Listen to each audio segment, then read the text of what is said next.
Hello, welcome to the Hazza YouTube channel. Today I'll be teaching you all new Rise of Nations players on how to play the game. This is episode 1 and I'm doing this because we all know the original Rise of Nations tutorial is useless. So how we will be doing this is I will overview the best things and explain everything towards the menu option today, and I'll be cutting everything down for you. And also there's going to be 3 episodes in the series, so you will have to switch because these did take a long time to make. So if you would do that, it'd be very nice that you would also subscribe. So this is my first YouTube video in this account. Not my first account, but please subscribe. Then maybe I'll post more often and continue the series. So yeah, firstly, whenever you join the game as a new player, you'll be very confused actually. There are so many different buttons which kind of look like an airplane cockpit. So yeah, so I'll explain it now. So on the left, you will see your character and your XP for some countries. You need some XP, I'm pretty sure, such as China, for countries such as China. You don't really need to see the updates and suggestions area, but you might want to just because it will help you learn, I guess. So now you will see this huge tab with buttons everywhere. At the top, you can choose public or custom servers, which to new players, genuinely, for your sake, do not play a custom server. Most of the time it's a mess. Underneath, you will see some random count name and year tabs. To be honest, you do not want to click on any of these. They're just if you want to go to a live or dead servers, which as a beginner, just don't. For those servers in the middle, I would recommend not joining them because you'll be falling behind other nations' players. For creating a new server, just wait. Well, past that for now. We will pause that for now, and we will now go to join by ID. In the old game, you would usually use this to join your friends, but the game has already made it in-game now, so quite useless I would say at the moment. For quick join, don't do it. You will go to a random server, and I only use this whenever I'm very bored. And that play tutorial button, just know you probably have already done it, but just watch the series instead. Now, go ahead and create a new server and click on that button. You will see that you can reserve a country and using a bid modifier tab, well, for now. I would recommend taking off your bid modifier just for now, unless you really badly want a country. So for today, I will reserve a country. To be honest, it's quite needed nowadays because people will just hog them and you will never not get the country you want with it. Whenever you join the actual game, now whilst you're joining the game, I'll explain the bid modifier. It is basically giving you more of a chance to get a country you want. For today, I'll be reserving Nigeria. Now, once you've joined, you'll be crazed by everything. But right now, I'm just saying don't have to choose Nigeria. You can choose any country you want. Generally, don't choose someone in Europe. Don't choose someone in the Americas. Choose someone in Asia or mainly Africa. You'll have good terrain, or the Middle East. So yeah, now we'll be loading into the game. Players, welcome to the loading screen. It is a bit weird. It has changed around a lot. Just try to ignore it. It does look very weird. You have to wait for this timer and player limit.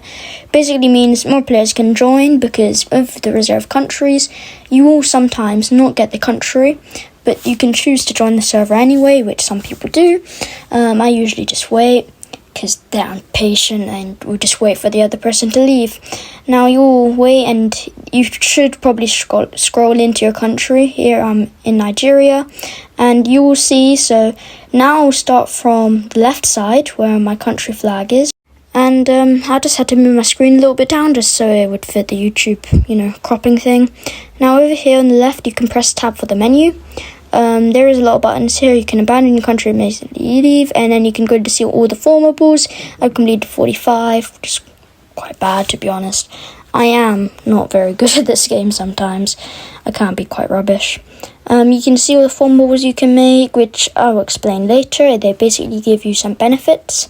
You can see some of the ones I have done. They are quite a lot you can do. They're good. They're fun to make. If bored, go make them. Just why not?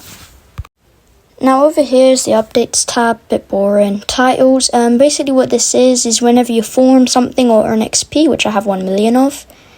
And you can see in my chat, I have it next to my name. That's quite cool. This one is from forming the Mongol Empire, but I can always change to the Conqueror, which is having 1 million XP, which to be honest is quite hard to get nowadays. It is quite cool, kind of flex, show people you're good at the game. Now you can go to help plus rules, kind of helps you, kind of informates you if you don't want to do this tutorial, which by the way, if you don't want to do it, just, I don't know what to say to you, you're a disgrace. Now here we are, skins. You can make custom with all the skins you own. To be honest, I never use it, I just can't be asked to. It is quite cool. I haven't done everything, I've done quite a lot. It is tough, but you can get these skins, they look very cool. I can show you probably later what they look like. But you can choose between the ones you own, but you have to form, which kind of sucks, and some of them take forever to form. Now, down over here to your left, you will see your country flag, and you will see this menu tab. And this is probably the most important part of the game. And we'll start with the country view. So here you can see your decisions. These are your formables. So remember how I was talking about how you can do that form tab, and you can, get those skins. You can map them out. You can see which cities you need, and you will get some modifiers that you do need to do a lot for some of them. You can see the countries you will need within your map, or through there you will see you can get some modifiers or stability from forming them. It is quite useful. Just do it because why not? Down here is your corruption, and over here is your name and your capital, so people know who you are, your flags. And remember, I was just talking about my corruption. Basically what the corruption does, if you have high corruption, you will get basically these benefits will give you less tax, for example, or less stability, which I'll get to in a moment. Now over here, war extortion, basically the same thing as corruption, and do the same thing, just give you less of some resources. Now over here is political power. You can see your increase, and what you can do is assign leaders, basically, which will take your political power, but it does give some benefits. And you can also use it for some policies like the Neutrality Act. And now over here is the stability. It's very useful because if you don't use it, you can have some problems such as less money, I'm pretty sure, as you can see over there. And it makes you unable to do a lot of things as well. Some formables cost, and also worst thing is you can have some releasables get independent, which is some areas, which are a bit annoying. Now over here is the laws. The ones I just recommend is just try use them. They're quite good. Absolute monarchy is quite useful. All of these other ones are. Odie's working hours, it's quite good, and war bonds, they're my three favourite to do on laws. They do cost a lot of political power and stuff, and they do just are kind of annoying to implement. And I would recommend doing them. They are quite useful. Now over here's your policies. Remember I just went through it. You can get some benefits, some de-benefits from applying them. You will need political power for all of them, and you might need some resources and some ideologies, which we'll get to in a moment. Next one is going to be the leaders. You can get the leaders, I've already done it before. These are very useful. I recommend using them, but they do take a lot of political power. They give you some benefits like justification time, anything really. They are very, very useful. I recommend using them. Right now I'm just going to use this guy. He's quite cool. Looks cool. He has a lot of political... You do need some political power, and I'll explain how you can get a lot in political power probably in my next video. And over here is the ideologies. I was just talking about them. Usually my favourite is nationalism, or don't do them at all and go absolute monarchy. Basically, some countries also can automatically have them, but they do cost political power and stability and give you a lot of benefits and de-benefits. But nationalism is just kind of cool. And also, amazing thing, which is awesome, they can give you special flags on some countries. I'm pretty sure it's Germany. If you go nationalism, you can change it around. And it is quite cool on some other countries like Argentina as well.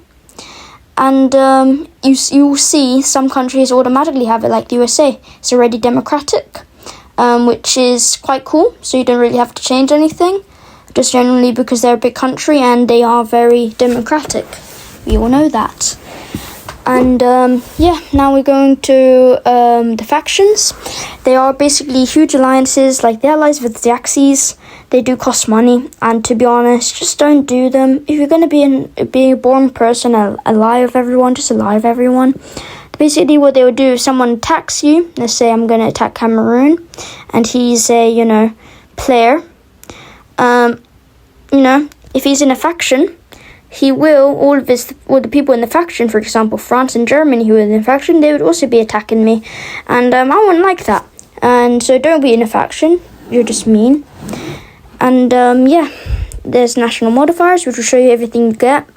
Shortly I'll show there is mail at the bottom left of the corner. I don't know if you've seen it. I think I've done it once. I don't remember. It will be right there where my mouse is pointing. And they do give some benefits and debenefits. So they are quite good. They do give some benefits. Now, these are the country rankings. These matter on, that's quite nice. We're only 16th. Alright, so they do give basically they're on economy, population and size. Some of them, a bit messed up. Usually doesn't really matter. This has been in, you see, so another player next to me, cool. And over here were the rankings, national modifiers, country modifiers. It shows you what modifiers you have. Basically showing you how strong some of them are from your technology or economy or all of that, yada yada yada. Now we will go to diplomacy. This hasn't been in. You can see your population, what ideology, your ruler right now. You can also see on the rankings of if you hover over the flag, you see just right there. You can see of your past leaders, and you can make alliances. Let's say I'm an alliance with Japan. Basically what that means is we're allies, and he will probably be nicer to us. And another thing that means is, let's say Cameroon attacks me. He's probably not going to accept me, is he? Well, you know what, Japan? You're a poople head for not accepting my alliance. What will happen is if Cameroon attacks me, he will. And Japan, if Japan allied me, he will be also in the war. Going on to subjects, basically if you see on Cameroon, basically tells you who your puppet, and your flag will be on the top left of the flag. Now what we're going to do is going to ask the text share. Basically, if you can read it, you should be able to read. We will get technology sharing with the United States. You will gain 25% research efficiency, which technology we don't have, and they'll get what we have. If they don't have it, we will send it to them. They will not accept it. Oh, here's the mail. I was just talking about it, remember? So you can see military harassment. Basically, they just don't like us. Bit mean. You can cover it up, which usually just do nothing. I do that. Just don't really have this problem. Who cares? We have a lot of manpower. There is another political maneuvering. Most of these can be bad, but the mail can be very good sometimes and can give you a lot of benefits. And they didn't accept us, I think. Bit mean. And that's mean. And this is the technology tab. This is how you technology share. But we'll get to that maybe another video or this video. I don't know. I'll decide when. Because this video is starting to get long, 13 minutes in. Now for the next one, you can see truces. Basically what happens is if we declare war on someone, or we're in the same war, basically alliance, if we white peace, which is basically piecing each other without any benefits or benefits from one country, you will basically get a truce. Or if we ally someone and we break ties, and you'll see you can see who people are warring, and it does have a long bar because sometimes people rush. And this is Nigeria's past leaders, only me, haha. And it shows everything over here, my rankings, also on the flag, I think I already told you. And you can show people our capital city, which is Abuja. Very cool. Very cool. And that tab is basically you can search for countries. Now I also want to show you the reason why I use that is you see that country there had an infantry. It's called Guernsey or Jersey, whatever one of them. You see people have to kind of do it generally because I play on a laptop and people on PC can just, I think, right click and then they can get to the country. So not fair, you guys are a bit lucky, but I play on a laptop so it's a bit hard to right click and can't be asked to do it. So I just search through here, I'll search to Guernsey and I will basically make them mine. That's how I do it through there. And Japan, you can see on their screen now there's a lot of different things. You can ask them to be a puppet, which basically would be the subjects. You can ask the text share, you can give them send aid, you can do it monthly as well, which is quite cool. You can fund rebels as well. Don't do it, kind of useless, they're very expensive, and people have just good stability anyway. And that basically gives more chance for people, to have. And you can view their cities as well, see where they own. Always helps whenever you're in a war, so you know where the cities are. And if we go back to Japan, we can see their trades, which I'll get to probably next video or this video. You can form alliance, justify war, we can do some other stuff. And let's go back to our country. Let's see, you can release. And also I wanted to show you can see what happens if you release. So let's say we're going to release, which some people do, whenever they get angry, a bit angry, messed up, they will just release everything, make it really annoying for someone to attack, which, by the way, don't do it. You're a kind of a brat to do that, just don't. Over here is your economy tab. You can see your income, your tax, your resources, your trade, your war preparations, which you can add whenever you're in a war and you want them to pay you for being bad to you. And then you can have the puppet expense, which is basically you owning a puppet in your income. You can see I am earning money because it is green. And also if you see below, you can see technology available. So you see my income, and there's my expenses. You can see I have $0 in trade, but that's me buying trade. That's military upkeep. And reinforcements, which are basically, military upkeep's actually quite high. I think that's because I have 220,000 troops. And you can see all of the things. They are from, most of the ones just above are from the economic laws, which I'll get to. And fort maintenance is basically pretty much what the guy next to me has, those kind of black castle things. And all these other stuff is from my economic laws. And you can see my troops. So over here, you can split. You have all these buttons on the troops, which I was just showing you for my money. You can put the reinforcements off. So what they'll do is they won't, if they get into, let's say, they go somewhere with them and meant to do, they will have some losses. Now here's the economic laws. You can put them on maximum, but your stability will go down. Just hold up 1 sec, it will go down. Just has to take some time, this game is very laggy nowadays. There, you see, gone red.